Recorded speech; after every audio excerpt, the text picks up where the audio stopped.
Hey there, Cheesemeisters, and welcome back to the Peach Pod. That would have been Man on the Moon by REM. Brenda loved to listen to REM in her bedroom. That was playing when Brandon finds out about her application to the University of Minnesota. Go Gophers. They Um, cut that out entirely. the whole scene?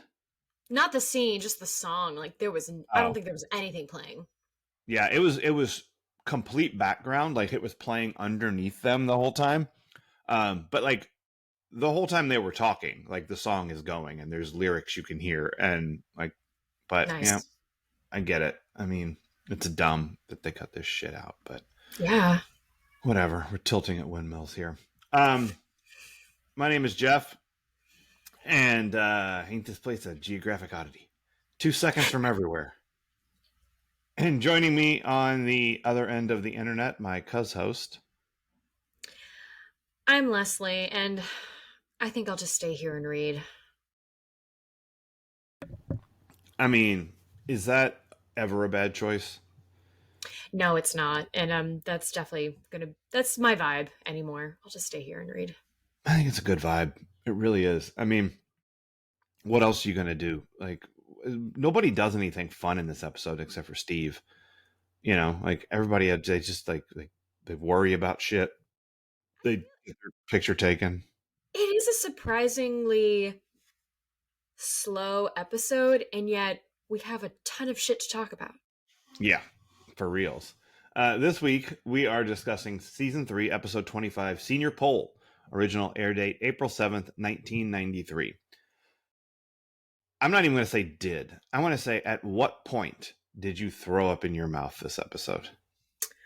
Um, oh God, I even wrote some stuff down, but now I forget. No, that's not true. Let's see. There were a few. I think. And definitely when Kelly went to get condoms, when she was at Dylan's place, and I'm like, really, Dylan? You have Mm, nothing? yeah. What's a nightstand for you then? Yeah. Um, oh God, I mean, Jackie going into the whole like, oh, well, we need to do your hair and let's fix up your eyes, Uh like huh. complete tone deaf moment. I'm like, do you not did you Where were you completely last forget? week? Yeah. Where were you last week? Where were you at the beginning of from the beginning of this episode to now? Mhm. How about use of the word soulmate? Excuse, I'll be 2 seconds. Yeah. See, that's yeah. I'm okay. Mm-hmm. It's rough. Yeah, there was just some heavy-handed whatnot in this episode. Um, but not all of it. Like there were some things in this episode that I found to be incredibly effective and really well written, and other things that I thought were bonkers dumb, Yes. like just real tonally weird. So let's see what happens in this episode. Senior polls are coming out, and everybody is stressing about what they're going to be voted most successful, most likely to succeed. Um, Most beautiful, yeah, nicest rack. Uh, biggest flirt. Oh my God. They yeah, might as well. They might as well have. biggest bulge, like all of it. They were like they're just out there ranking everybody. Everybody vote, uh, and like Brenda is all twisted up about it because she's like, these awards just go to people who've been here since second grade, except for Brandon, who gets most likely to succeed because of course he does. With Andrea, so, On what? I mean, That's when I threw something. Based on fucking what? mhm. Well, I mean, okay. His second junior year of high school, this dude saved 2 lives. Two, two fucking lives. This year, this year, I, look, I don't know if you remember this or not, but Brandon stopped gang violence and solved racism by inviting black people to West Beverly to form a circle and hear David Silver rap. Is that worth nothing to you? Okay, you know what? You're right. You're right. That is worth something. Did it last? No, it didn't. So I don't know what I don't know. happened, between have you between seen then and any now. gang violence from Home and Away till now? Have you seen any racism? Have you seen any black people other than Mrs. Teasley from Home and Away until now? This shit's solved. It's 100% solved. Show me where it's not solved. On my screen, everything's great. Oh my god. So, I mean, if this guy can pull this off by writing like one shitty editorial and putting it in 2 different high school newspapers, what can't he accomplish? Oh my Right? god.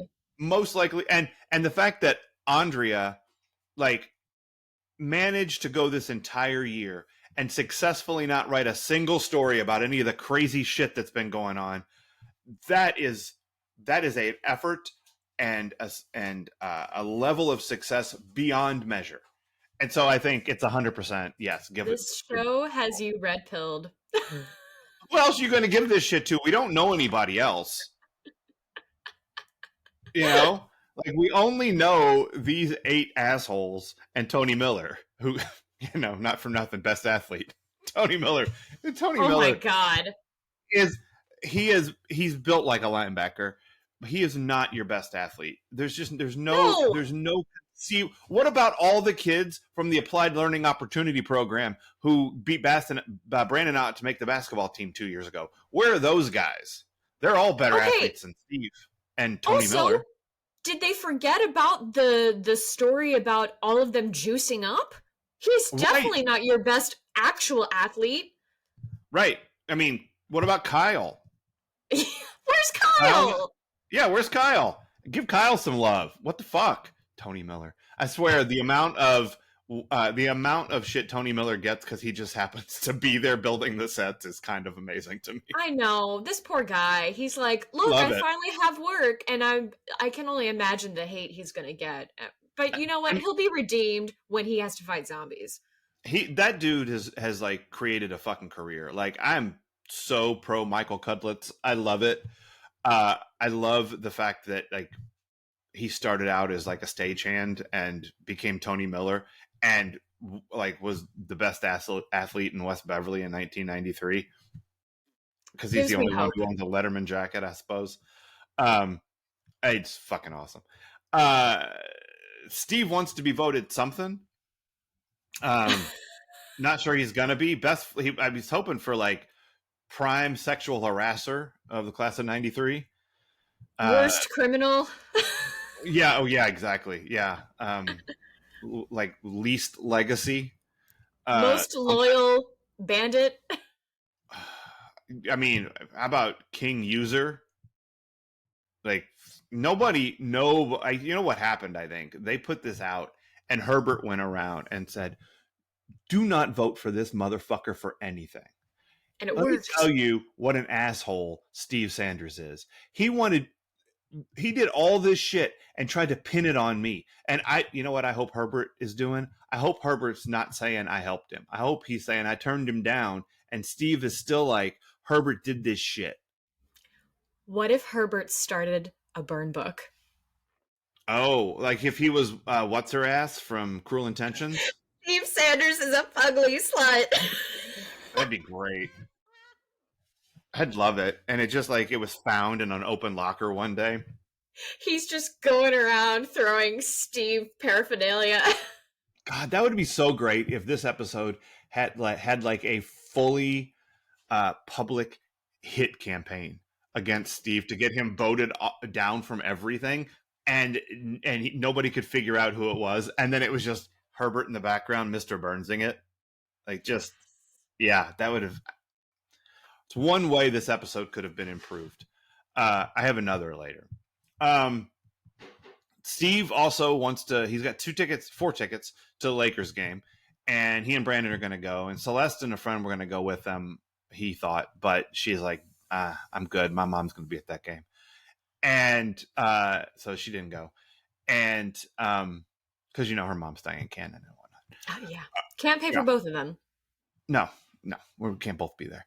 Also, I don't want to see my mom knowing. I don't want my mom to know I'm dating you, Steve. Fair. She knows what kind of asshole you are. Word gets around. your mom, Samantha Sanders, probably good friends with Diane Cannon, is all I'm saying. Because Or they're she both thinks she famous is. celebrity. Yeah, they're both famous celebrities. Um, and well, yeah. Do you know how many people in this show have come up to anyone talking about Bob and Carol and Ted and Alice? Nobody. How many people have come up and said, "I want to talk to you about the Hartley House"? Like everybody. Okay, So but they're mostly kids. It makes sense. I would be surprised if these kids had seen Bob and Carol and Ted and Alice. that's probably. I mean, it's a fair point, but like, I don't know. I feel like Gil would talk about it. Hell, even Bob and Trudy didn't talk about it, and that's their whole bag. It's true. So I feel like there were opportunities. Is all I'm saying. Um, but Brandon just cannot find them a date, and it's sad. But what's sadder than that is when Brandon is eating ice cream. Jim comes home, and Brandon accidentally invites. You know what Brandon does? He accidentally gives Jim and Cindy hope, Yep. and it's very sad.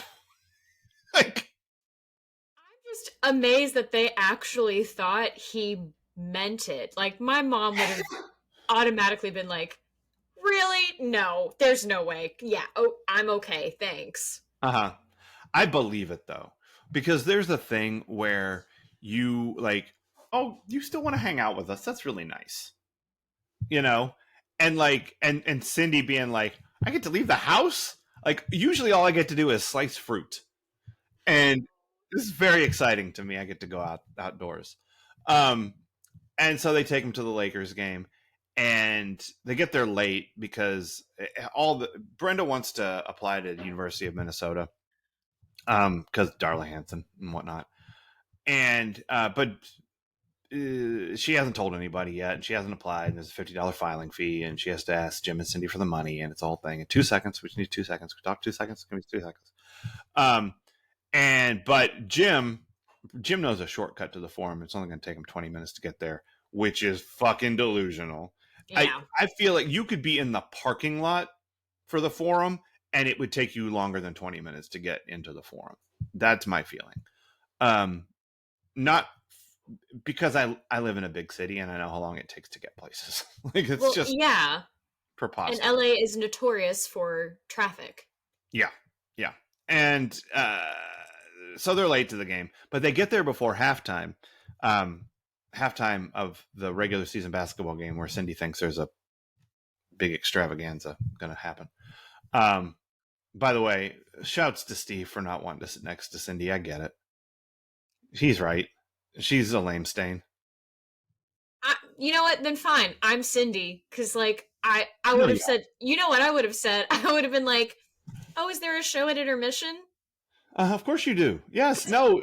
Listen. As I watched this, I was like, man, the audience is, and I'm like, the audience, they're spectators. Proud. Sure. Yeah. No, Steve's right, and you're the reason why, and we all know it, and it's fine. It's fine. No, who you are. I'm great. Cindy doesn't say, "Oh, of course you're great." You're just not you're not the person to sit next to during a sporting event, unless the person you're sitting next to really likes explaining things. And that's Steve doesn't want any part of it, and that's I get it.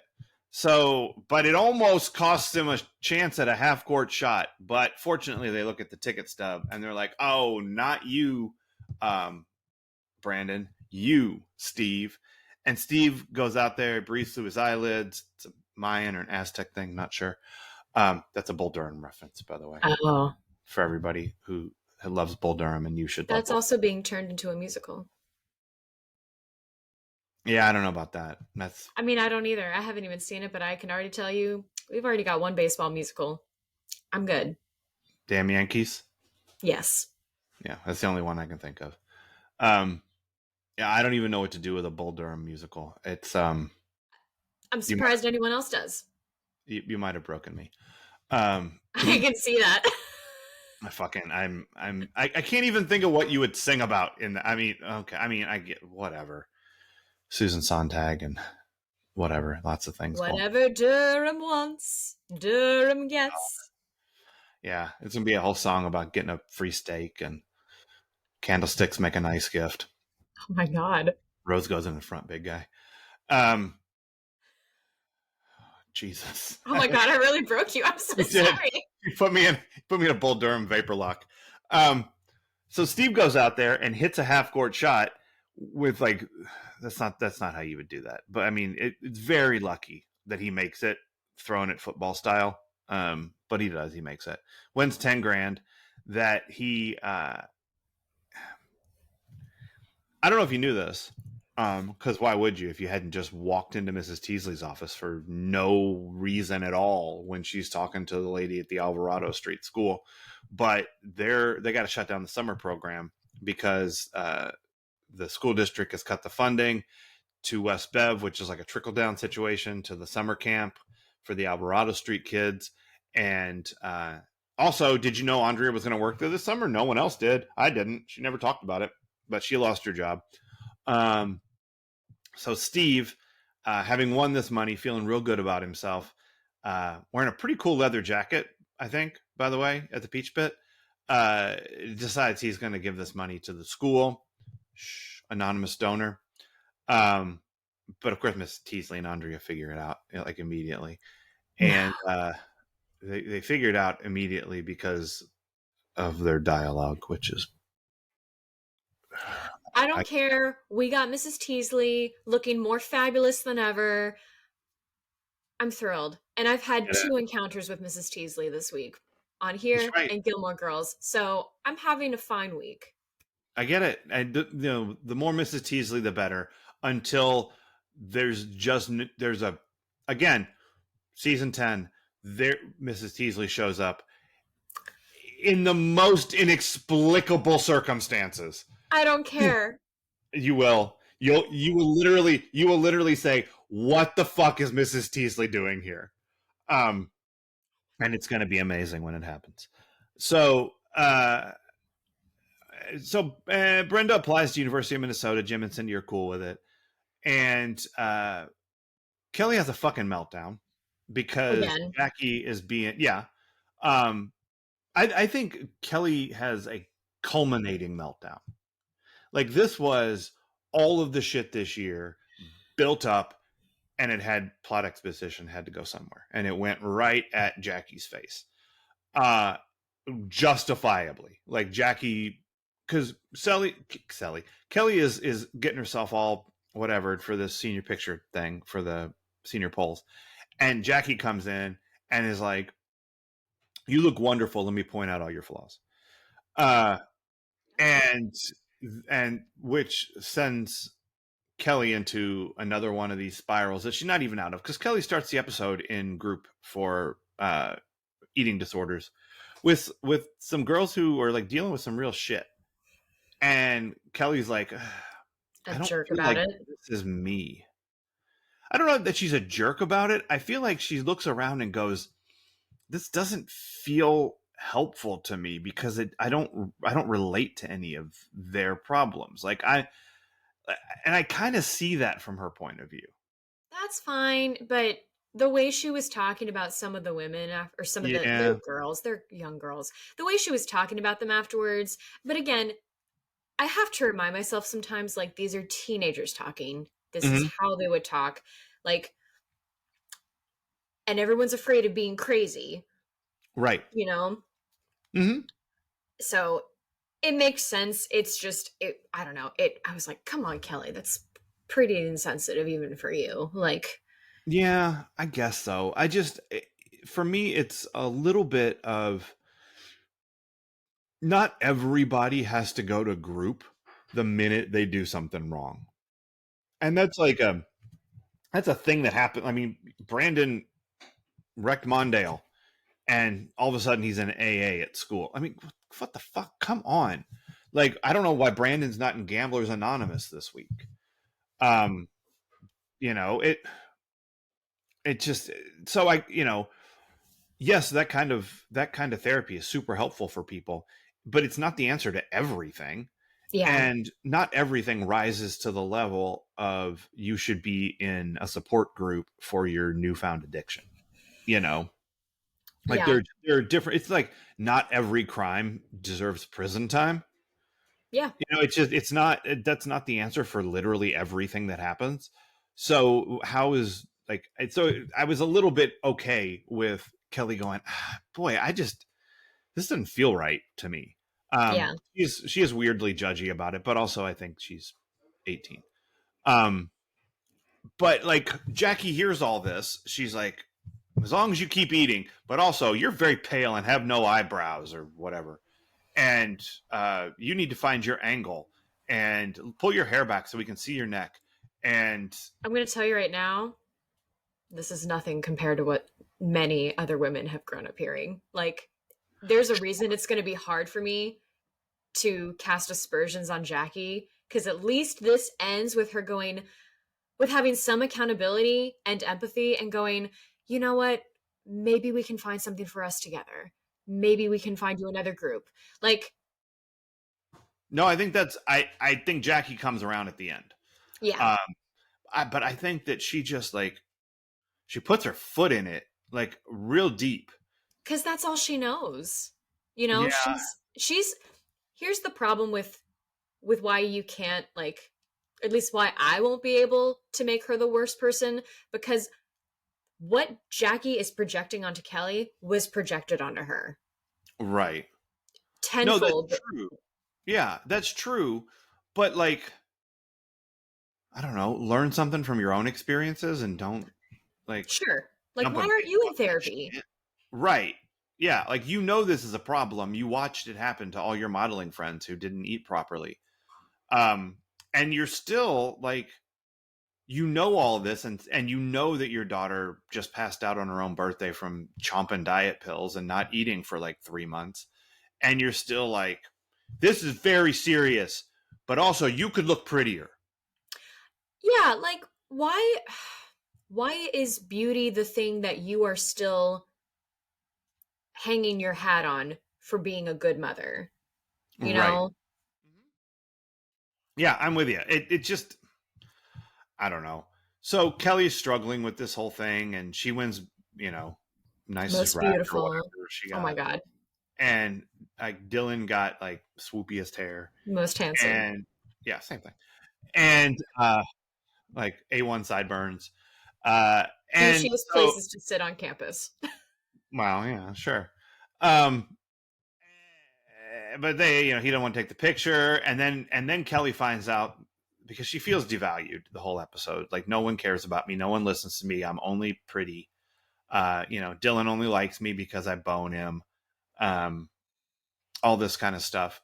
And then she finds out that Andrea is reading Dylan's book and she's not allowed to, and she feels very hurt by that. And is like, she doesn't point out, why does everyone around here hire other high school students as their creative management partners, but she should have. Because that's a misstep on Dylan's part, I think. Yeah. Um, and they have a blowout fight, and then but so she runs off after screaming at Jackie justifiably, and Dylan finds her at the playground that he just conveniently mentioned earlier in the episode as being like a important place for both of The them. old playground.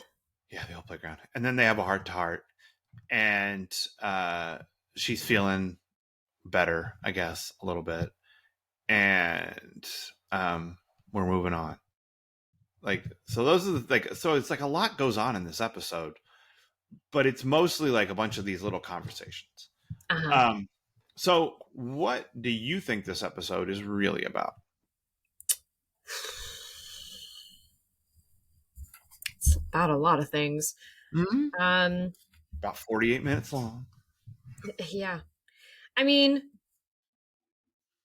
I think ultimately it's about how we can be more than the labels people put on us. Okay. You know, they're people are going to label you, Mm-hmm. and it's very annoying. We are labeled from the moment we are born.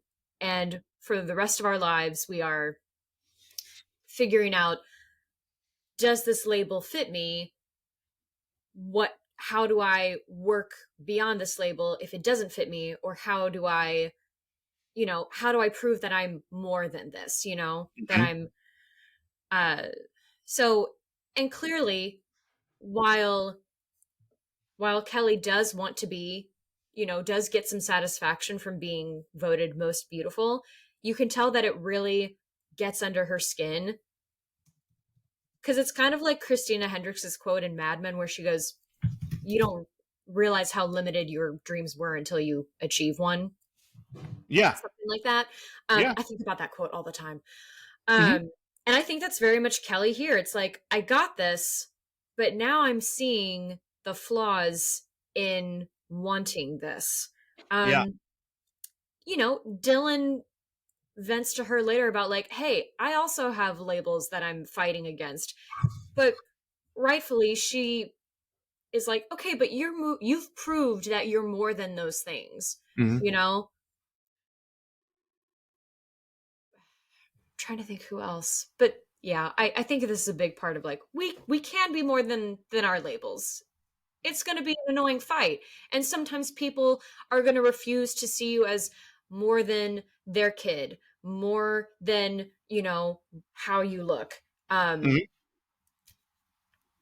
Humans are stupid. Like, Mhm. all you can do is know who you are and have that be enough. Yeah. You reminded me of a song when you were talking just now that I feel like you probably don't know. It's a song called "What a Good Boy" by Bare Naked Ladies. I don't know it. So, like, listen to the opening of this song. When I was born, they looked at me and said, "What a good boy! What a smart boy! What a strong boy!" And when you were born, they looked at you and said, "What a good girl! What a smart girl! What a pretty girl!" Like, we've got these chains hanging around our necks. People want to strangle us with them before we take our first breath. Yep. It's a sweet song. It's a good song, and it's not silly in any way, which a lot of their songs are intentionally silly. Um, but this is what this is like. Everyone here has these labels affixed to them Yeah. when they're little, and Kelly's talking about it. Like, the only thing you talked about, you got me a nose job on my 15th birthday instead of a You cake. asked me. Right, because you wouldn't stop telling me I needed one. Like, yeah, it's all of this shit. And I had a very similar thought, but the way I sort of phrased it when I wrote it down was that this episode is really about trying to define your own legacy, Mm. which is the same thing that you were saying. Like, Brenda she's like, no one voted for me for anything. Like, what am I even doing here? Right? Um, which and Steve is the same way. He's like, no one. I didn't even get, like, biggest sexual harasser, like, worst legacy key holder. Biggest racist? Yeah, huge racist. Like, what there are lots of things that I'm the EST of, and none of you gave it to me. Kelly did get something. She got most beautiful, and she hated it. It was a box she was placed in. She doesn't want to just be this. She doesn't want to just Yeah. be pretty and sexy and someone that has value because she puts out. And that's what she's feeling. She wants a different definition for herself. Dylan is the same thing. When's the last time anyone told me that I was worth knowing? Like, he's pushing against this most handsome thing too. He's writing very pretentiously, but he's doing it. Brandon doesn't give a shit about any of this because he's already the center of everyone's attention. Like, he doesn't need another award. He does get most likely to succeed, but he hasn't cared about it the whole time. Tony Miller coming on strong, just like, you guys thought I was just a set builder. I'm defining my legacy as the best athlete in West Beverly history, class of 1993. Yep. And Steve wants something, gets nothing. Yeah. And that's a really normal thing as you sort of approach the end of anything, like end of your high school career, end of college, end of whatever. Like, you want to know that you've left a mark, and you'd like to think that it's the mark you intended to leave. And so they're all like, in reality, the mark they left is fucking chaos. Like, you guys, I mean, you guys have been into some shit. Other than Brandon saving two people's lives last year, and everyone coming together to save Gil from being wrongly accused. In Gil's Hmm. defense. No, never. In Gil's defense. I want that T-shirt. Um, I have in too Gil's, many T-shirt ideas for you. you know what? In Gil's defense is my green room. No! Oh my god, I refuse. I will not. I will not green like that when we start making merch. I don't know. I mean, he didn't do anything this episode. Um, Damn right. Thank I God. did. Yeah. But yeah, they're all just looking at their legacy and saying, I don't want my legacy to be what you tell me it is. I want it to be what I say it is. And the best way I can do that is probably complain about these senior polls, Which and get my are picture taken anyway. which are definitely dumb and reductive, and also the fact that they made everyone wear a stupid ass costume. I'm like, we get it. I think you're Oh, I laying know. it on a little thick. Yeah, Um, yeah. The class clowns have to dress like clowns. I'm so thankful we didn't do that at my high school. Me too. Um, it's weird to me though that, like, especially like when we get to the season finale and they have the senior breakfast. Um, there's a class video that's presented. Oh God. Yes. Yeah. And I'm gonna let you guess at how many people who aren't the stars of this show have any memories represented in this class video. It's not, you are correct. It is not a soul. The only Where people who go to this school, where are the other students? yeah, it's these assholes plus Tony Miller. Like, that's Yeah, it. I Like, was I was gonna say Tony Miller's gonna show up, and that's it. he might. I mean, it's fucking thing. So the fact that, like, two people in two of the only 8 people we know, 9 people, shouts to Tony Miller, don't get an award is crazy, because, like, of course they're the only ones who are going to get awards, but they gave awards to people we've never even heard of before. So, and not even Michael, the guy who won junior class office last year, like, give him an award. That guy, Yeah. I mean, he probably did something good in his term as class president. But nope, nothing for him. Just these guys, except for Steve and Brenda. And then Steve is like, I made this fat 10 G's. I want to use it to define my legacy as anonymous donor number 1 to the Alvarado Street School summer program, where I got to play Santa, and those kids made my year. Did I tell you about this? Let me tell you. Hey, remember when we did that and how that was great and how it made me happy? Yes, Steven, I'm happy that you liked that. Yeah. Oh my God. Yeah. All right. What else do you think this episode might really have been about? Because I have at least another thing. I have a hard time defending this one, but I do still feel it, especially in I did a third rewatch this morning. Oh, wow. Because I realized yesterday, I was like, I rewatched it and things didn't sink in, so I was like, okay, I just need to listen to it again. Yeah. But I feel like this episode is kind of saying, we don't really care when beautiful people have problems. Like, unfortunately, that is the dark underbelly of this, even though we are letting Kelly rant about things that are very much valid. But I still don't feel like people are hearing her. I mean, she says to Dylan, like, is this all you think of me? Is this all you like me for? But he's still, like, making out with her and pulling her in to, go have sex. And, like, she talks and then also yells at her mother. And, like, granted, Jackie does come around, but like, is this ever going to be referenced again? I doubt it. Like, I obviously mean, we problems would never be solved right away, but I don't know. I didn't feel like people really were listening to Kelly. I mean, Kelly doesn't feel that people are listening to her. I mean, I do think that that's what's going on here. And which is, it's ironic because the whole show is about the problems of very attractive people. Well, and maybe they're realizing like, yeah, no one is ultimately like, this show is going to be considered a joke to many people, even though like, yes, no matter what you look like, you're going to have problems. I mean, we referenced this last week, but again, with the fires, like, we're seeing celebrities who have lost their houses. They're Mhm. just like us. They go through shit.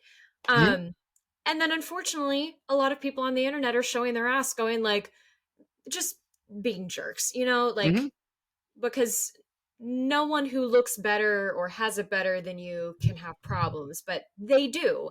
We just don't want to hear about it. Yeah, yeah, and I mean, I think that's uh, that is a battle in every community across the country, Yeah. where the people who are seen as like, who are going to win the award for most attractive are going to be seen as someone without a problem, you know, Yeah. especially because the people who aren't seen that way, that's their hair shirt. That's what they have to wear. That's their punishment, walking through life not being as attractive as those people. So they look at those people and go, "Oh, they everything must be great for them because they don't have the problem I have. Yeah. Because the problem I have is that I don't look like them. And but if I did, boy howdy, wouldn't everything be better?" Um, but the truth is, no, that's not what it's like. And getting getting the uggos to know that is like half the battle. You know what I mean? Yeah. Like we, Pity the plebe. yeah. Like, look, if we don't want the lower uggos to rise up and kill all of us super hotties, then we got to let them know that we got problems too. And Listen, this is why I think there are so many storylines out there about like, hey, money makes you awful. You want to stay poor because then you right, get to be a good person. And yeah, it's that's like, right. you know, that may be true. And I have that fear. And most likely, I'm not going to have to learn. But, it'd be nice to be tested.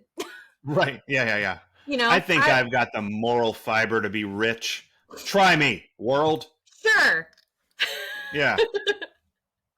You want me to prove it? I'll prove it. Give me that money right now. I'll show you how good a person I am.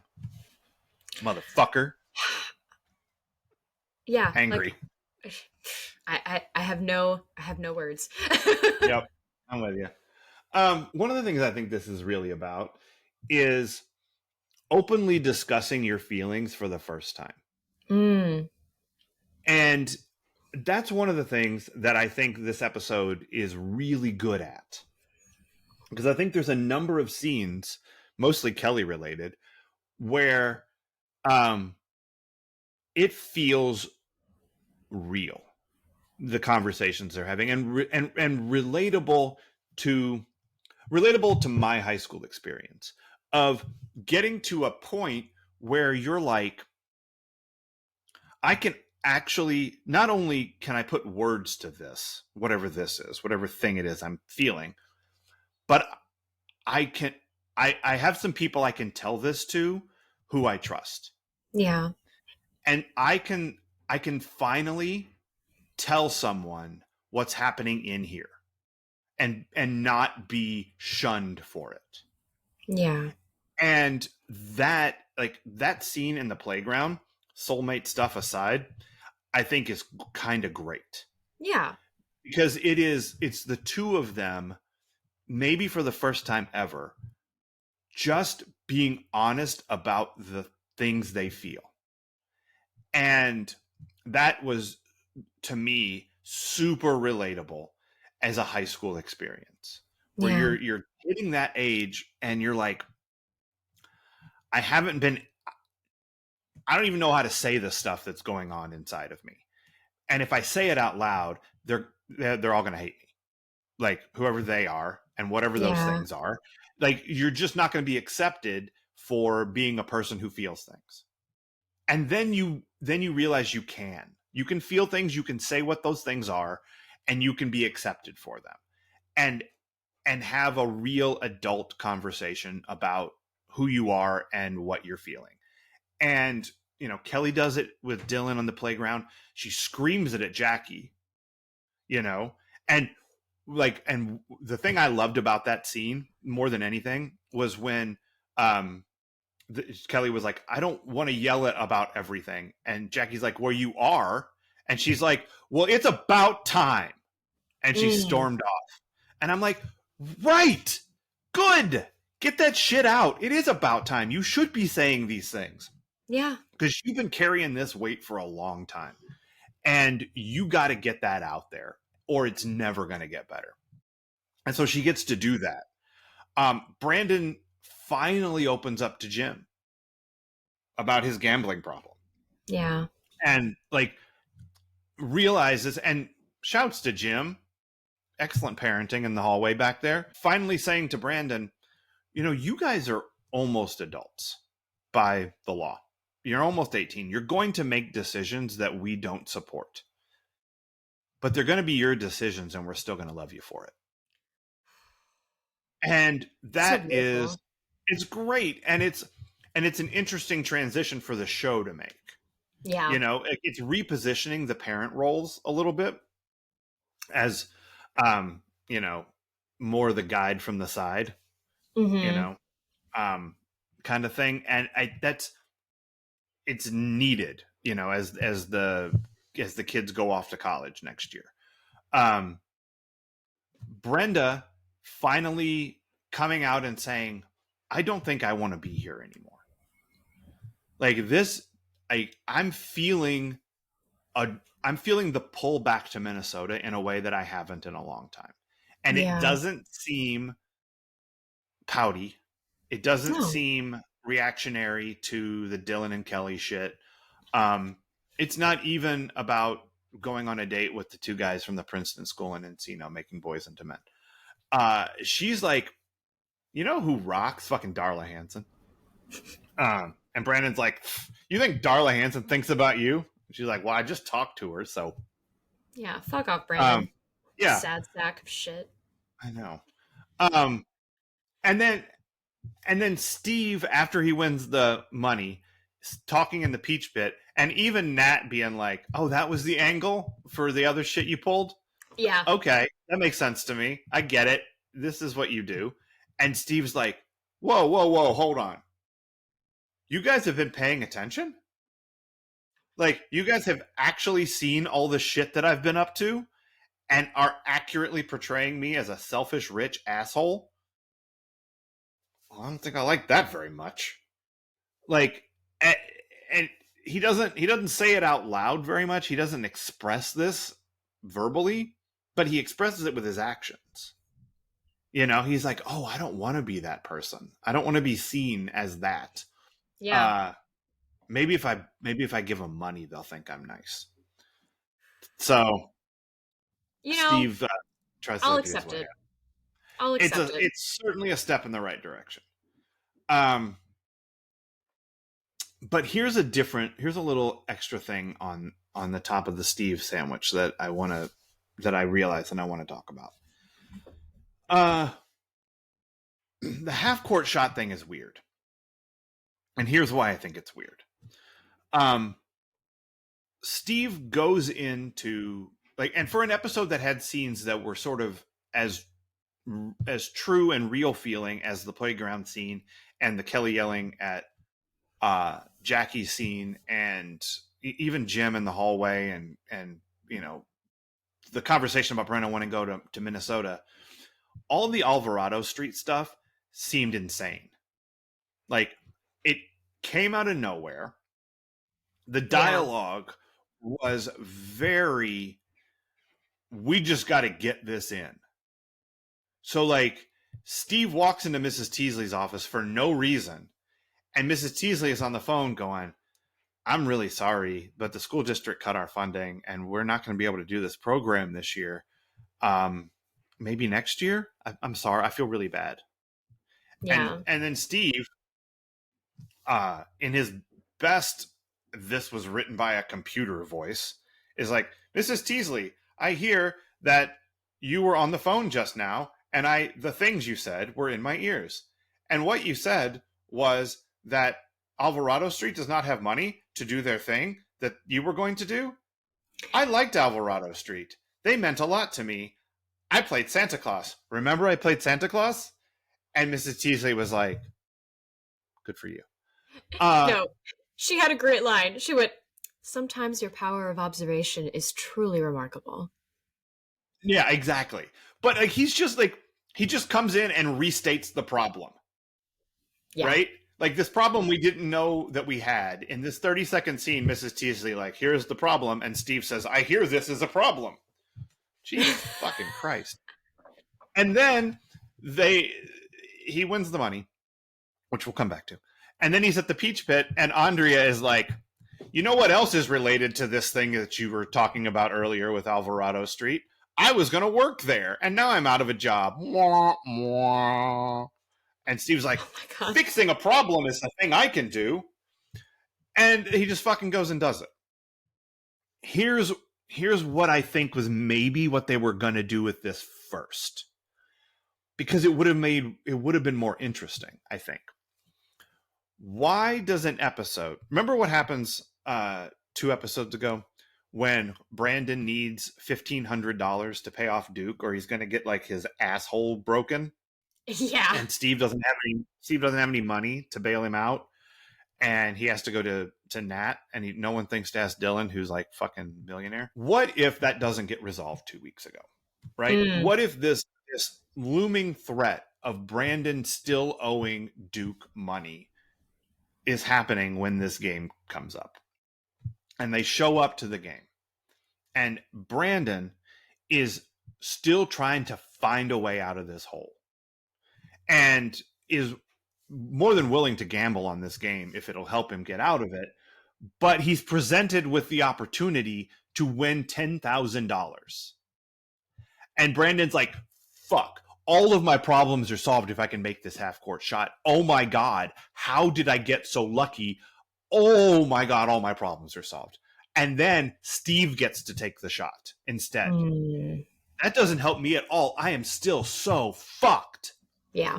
And Steve goes out there, who doesn't need the money, and hits the shot and has the money. And now there's this like even more of a problem for Brandon. Yeah. Because he had this hope that was yanked away, and his best friend, this fucking asshole racist, wins the money. And now Steve can use that money to pay off a problem we already know about. And not one that we just had shoved in our faces this week with Alvarado Street. Yeah. Again, I think that's a more interesting, and maybe that's where they were going. Yeah. And they were like, let's do something different. Let's, whatever. I don't know why you make the change to do the Alvarado Street thing. Because I don't know what this legacy save does for Steve long term. Well, but I think it would have been more interesting if his money helped his friend after it seemed like him getting the money fucked his friend. And it still would have been part of this Steve Sanders redemption tour that you said a few weeks ago. Right. You felt we were on. And I'm like, oh my God, I see it more than ever. And it's a lot. Like, I don't know why you can't let this boy be a fuck up. And oh, don't worry about it. I mean, I know they're going to keep letting him be that, but it's like, I don't know. They seem to be struggling with, I don't know, letting him stay bad or convoluted. Yeah. Like, because it's, I mean, yeah, he's bad, but like, I don't know. He's not evil. No, they want him to be redeemable. Like they don't want us to root against any of our main characters, even though they all do dopey ass shit literally every week. But I felt like that would have been more narratively consistent. Yeah. Like it would have, like, oh, this would have tied into this. in a bigger way than like how much better is that scene with Jim and Brandon in the bowels of the building if Brandon says, I didn't get out while I was ahead, Dad. I currently owe $4,000 to a bookie because the VIG has been building this whole time. I wasn't able to pay him off, and he's still it's growing by the day. And this half court shot could have saved my ass. And now I have to go out there and cheer for Steve. Ugh. Like so much more weight in that circumstance than in Steve doesn't even need this money. Let's go cheer for him. Lucky dope. I'm gonna say to you what you said to me many episodes ago. Shame on you for writing a better script. I know, right? I don't know. It just would have been. I would have liked that a little bit more. I think. Yeah, I get it. Okay, what did this episode make you nostalgic for? Before we get to that, you got more. Well, we should. I mean, we had condoms and ice cream. And ice cream. That's 100% true. Yes. And I think it's worth discussing because I think we mentioned recently how the mere mention of ice cream wasn't going to be enough. We had to see it. Yeah. And yet the rules are not the same for condoms. I agree. They can mention it, but this is not a movie. They're not going to show it on primetime TV. They're not going to show condoms. I mean, not a lot. So condoms are mentioned twice, well, mentioned and hinted at, which again, for what condoms represent on this show, it makes sense. So I know the hinted at. Where were they mentioned? Did I miss that? Steve said something about condoms before the game. Like, I guess we won't need condoms. Brandon. Oh, but he told Brandon to bring condoms because he's feeling lucky. So he mentioned it twice? He did. Yeah, remember because he was telling Brandon to go find them dates and also bring condoms because for fuck's sake I can't buy them myself. I haven't won this $10,000 yet, Brandon. So then he does. He tells Brandon to bring condoms, and then he says, I guess we won't need condoms. And so I don't even remember the second one, but I do remember the first one now that you mentioned it. So he mentions it twice. Okay.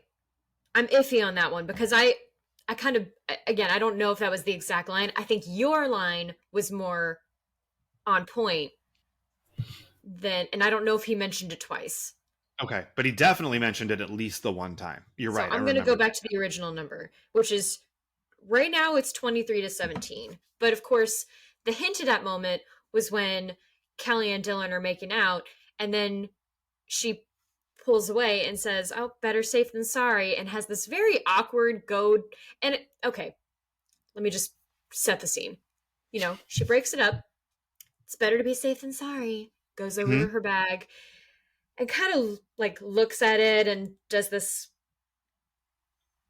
I don't know, this weird look of like, I don't know what, I mean, I know for me, I'm thinking like, it's your house, Dylan. Also, you're the man. Right. This is your appendage, and we're in a relationship, and this is not a one-night stand. Why the fuck aren't you taking care of this? Right. True. Yeah. You're Mr. Rico Suave, as they love to say. Why don't you have these, like, why do I have to be in charge of this? And also, I mean, I don't know if they wanted her looking sad. It was just, like, oh, this is all I'm wanted for or something, and I mean, those moments exist. That story is a valid story and ties in well. It felt so weird. And, for her to go to her bag, pick it up, and like just have this strange, uncomfortable moment of like, not really looking at him. Like, she looked ashamed. I don't know. What are your thoughts on this moment? Maybe she was thinking, I wouldn't have to do this if you wouldn't quit, if you would just quit coming inside me. Oh my God. Like if you I mean, I've asked you. The method is not perfect. No, but it's better than just dumping load after load into me constantly. My God, Dylan. I've asked you. Can you not? Like, Oh my god. you have this whole canvas upon which to paint, Oh and you my god. insist. No. No. You nasty motherfucker. You gross boy.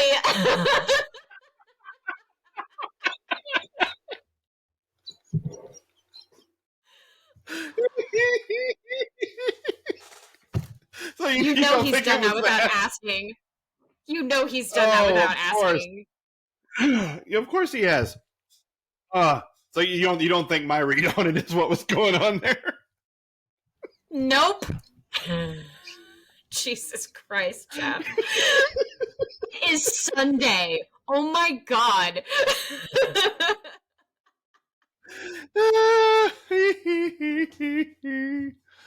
Oh, I'm horrified, but I'm also amused. I'm delighted by the grossness of it all. Oh god. No, it didn't strike me as weird as it struck you. Like I didn't really notice her, but also like I tend to walk around while I'm watching the episodes, and I'm not like fixed on everything that's happening visually. Because again, I've seen these a billion times. Yeah. But I did notice the better safe than sorry, and goes back to her purse move. Yeah. It did feel a little tonally weird, but I didn't see other things there, other than obviously the gross stuff I just said. I think it's just one of those moments where, again, I expect more from a storyteller perspective now. Like, if you're going to put that in, even though you have sort of addressed it, like, really go there. Right. Yeah. Like, really have this discussion of, like, okay, you're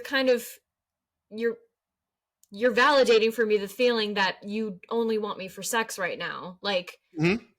And yes, that's, lust was definitely what brought us together. It wasn't being a soulmate, but like also can we have a real discussion without you just pawing at me the whole time and trying to get me into your room? Like, yeah. Well, obviously I I want that too, but and that's the thing that Kelly's pushing back against the whole episode, because every conversation she has with everyone is about her physical attributes.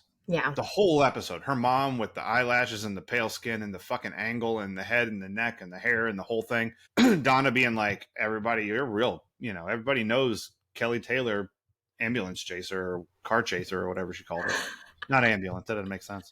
And then Dylan, like, then she's like most beautiful. And Dylan's like, come on back. Let's, have a little vodio dough.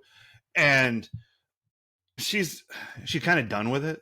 She's real tired of that being the only value she has in anyone's eyes.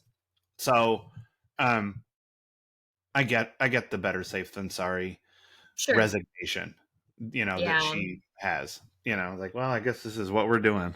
All right, I'll be right there. Seems pretty excited about it. Anything else? No, I just wanted to address our poll, not the senior poll, but our poll. Our poll's more. The most important one. It's more valid. Yeah. Our poll, the condoms versus ice cream poll, is very much the bloodhound's nose versus rocket ship. I mean, you can't do this, but if you could, it's two things you shouldn't. But if you could, bloodhound nose would be up here, and a rocket ship would be down here. Okay, what did this make you nostalgic for? Doubleday Bookstore. Oh my god, they had one in Wallace St. Matthews, and I think it was Andrea or Dylan who mentioned it in discussing his book, but like, oh, okay, yeah, I think he was talking about the publishing company, but I got you, yeah. Oh, maybe that was okay. There was a Doubleday Bookstore at Mall St. Matthews, and before I liked shopping, it would be the one thing I liked about our weekend trips across the river to shop, and I'd be like, yay, the place I can spend money, woohoo. And then they took it away and replaced it with and yet another women's store. It was a very necessary store, but at the same time I was like, but books. Yeah. So wait, you weren't a Walden Books person? You didn't do Walden Books in the Green Tree No, I Mall? did that too, and that's where I got the fifth Harry Potter. No, we did that one when we didn't go across. Listen, I had my bookstores in each mall. You got Although to. I don't think Oxmoor ever had one. At least not when I was. Yeah, it escapes I me. don't I'm sure there. remember. I don't Yeah. remember. I only remember Oxmoor for having Disney stores, so that makes up for Same. the no books. But Same. Yeah, I was a. I mean, I went to that Doubleday. Anytime I went to a mall, I went to the bookstore. That's still Doubleday was true. just so warm and like ensconced in mahogany, and Yeah, yeah, it felt so different from the rest of the mall. Oh man, yeah. That's true. that and getting either a cookie from Great American Cookie Mm. or a Danish from Panera, like take me back to those days. I liked it when you could walk through the mall and like the mall was the only place that Chick-fil-A existed, and it was just that place that gave you free samples of chicken on a toothpick. Yeah, Like I don't know anyone who ever bought any Chick-fil-A when it was in a mall, but you would walk by like 700 times. I was like, you know what I was when I was in a mall and the Chick-fil-A guy with the things, I was Buddy the Elf with the flyers. Like I just walk by and have one, and I walk back by and have. I mean, until they told me to stop. we would do that with Panda Express because they would have their Oh, orange chicken on a stick. well, sometimes that, but then there was this other chicken that they had. Oh, that one's the really good one. Mm, It's yeah, I can't remember which one it is because I can't eat that anymore. Um, yeah, yeah, it's yeah, we'll still do that on occasion, but yeah, that the mall trip involving the Walden Books constantly, and now when we go home, it's Books a Million. Like that's they get our book time. So I think the thing that I'm nostalgic for is the thing I was talking about with Kelly and Dylan in the playground. mm, Like that open, honest, accepted conversation about who you are and what you feel. yeah, Um, like that feels really good thinking back on that and being like, oh, I had safe spaces, people I could talk to. And even if it didn't always feel that way, like I didn't, not like my high school experience was like, I feel safe and protected and loved. yeah, Um, like that wasn't true all the time, but I had a group of friends that I know I could talk to yeah, and not be judged for the things that I was feeling. Um, and so that's a warm feeling. Like I feel like that's sort of the point of nostalgia is to feel that warmth, you know? yeah. I would like to add to that because I know I had conversations like that in person, and yet for me, what comes up unfortunately is, and this was helpful to me at the time, was after school talking to like my really close friend at the time over AOL. Like that seems to be the place that like, because I was seen as the happy go lucky kid and like always happy and chipper, and like I wasn't exhausted yet by it, but I was definitely getting there. And so Yeah. it felt easier to let that down online than to let it Mhm. down in person with Okay. friends. I Um, get that. but yeah, those are good times and good conversations. There was no online. I know, Yeah, I didn't have that. That wasn't a thing. and I Um, envy that. Like, yeah, yeah. I mean, I did when I was a senior in high school. We got a computer that had a color monitor, which was a big step. Um, from the computer with the black and the green lettering, which is like kind oh of all that yes, existed before that. Um, and it had we had a disc for Prodigy. So you could go online and I don't know, look shit up. Like it was like there's an encyclopedia in here. Is sort of how we used it when I and was in you high school. said there's one on my shelf. You know what? I didn't have. There was the set of encyclopedias was in the school library. I didn't Yeah. have encyclopedias at home. They get outdated encyclopedias. I had Encyclopedia Brown, different. Yeah. Bugs Meany.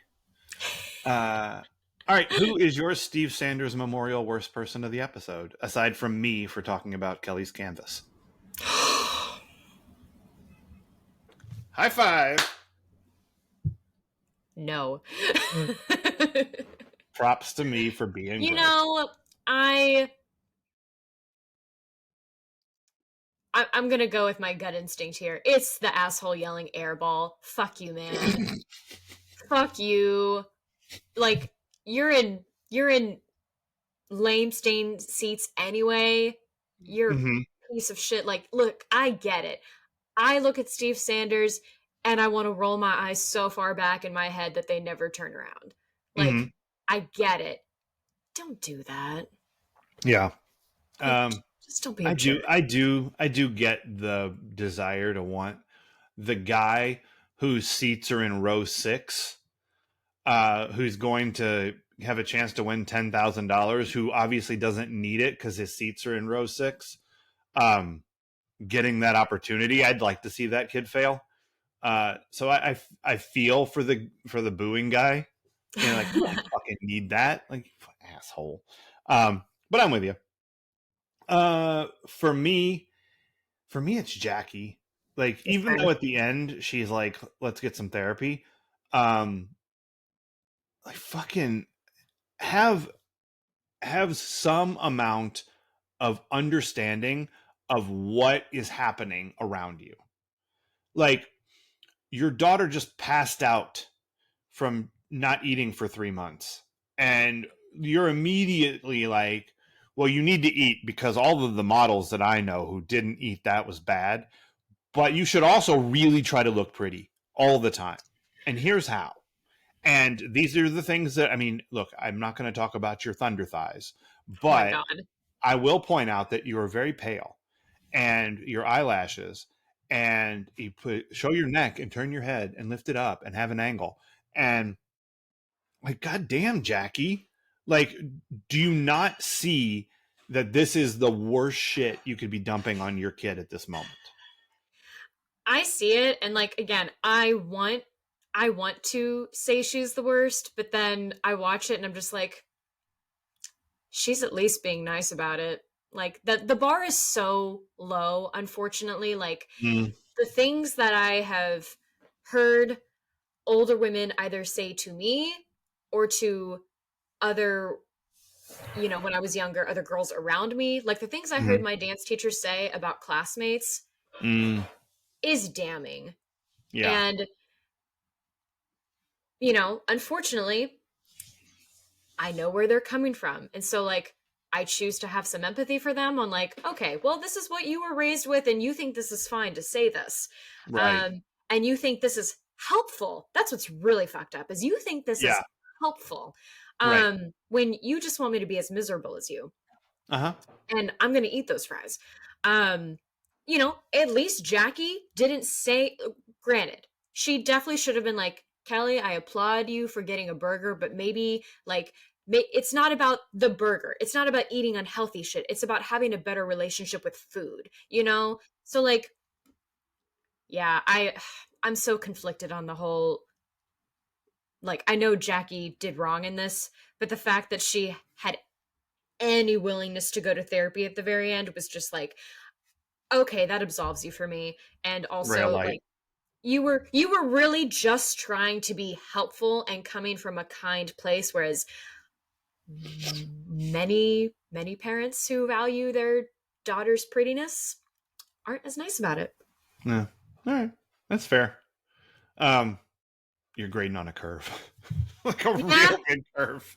But I get it. yeah, I get it. Um, we all can't right. be objective in these things. Like, No, I get that. We all bring our own shit to the table.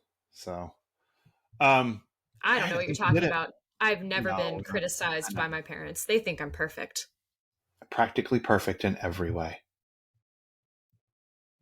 I mean, it's that bag you carry around that has an entire floor lamp in it. Oh, I wish. I love that carpet bag.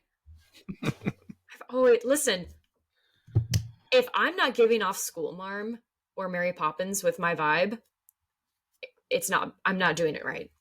Yeah. It's a sight gag for everyone not watching the video. No, I gave one earlier too. I gave a very distinct look to the camera, so people will either enjoy that or not later. Yeah. Everyone enjoys everything all the time. All right, so join us here on Friday, Cheesemeisters, when I had to go deeper than I've ever gone in my life to try to find a spelling connection for this movie, which was shocking because of the timing of this movie's release. That we're not going to tell you what the connection is because it's impressive and how deep I had to go to find this. But we are going to watch Mean Girls next week. So get ready for that on Friday. But maybe between now and Friday, we might drop an extra Peach Pod After Dark episode, one that we recorded during season 1 and did not release because we were still trying to figure our shit out. But we have an episode that we've mentioned a few times where we watched Bob and Carol and Ted and Alice, and our spelling connection in that episode was Diane Cannon because of this. So, and I believe we watched it in conjunction with Bob and Trudy. Yeah, we did. So you get to listen to us talk about Bob and Trudy some more, which was Bob and Trudy they're a hoot. A hoot. A hoot. A hoot nanny. Yep. And then join us next week, Cheesemeisters, when we watch season 3, episode 26. She Came In Through the Bathroom Window, which is it's an episode that is kind of a nothing burger. Like, great.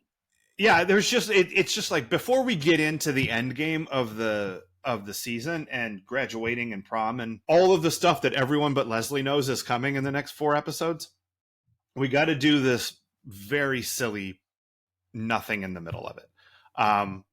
And it has a guest star, and I feel like the guest star is probably going to drive our movie choice, but I don't know what direction we're going to go with that yet. So we'll wait till you see it and you see the guest star and where we end up. So it sounds like a discarded lyric for When I Saw Her Dancing There. It's the title of a Beatles song. Is it really? Yeah. Well, I at least had the vibe right. Yeah, it's a Beatles vibe. It's a song from side 2 of Abbey Road. It's really good. Oh. So go listen to Abbey Road, everybody. Why don't you? We'll do. But until then, and let's see if we can make it stay in the episode this time. Bye. Bye.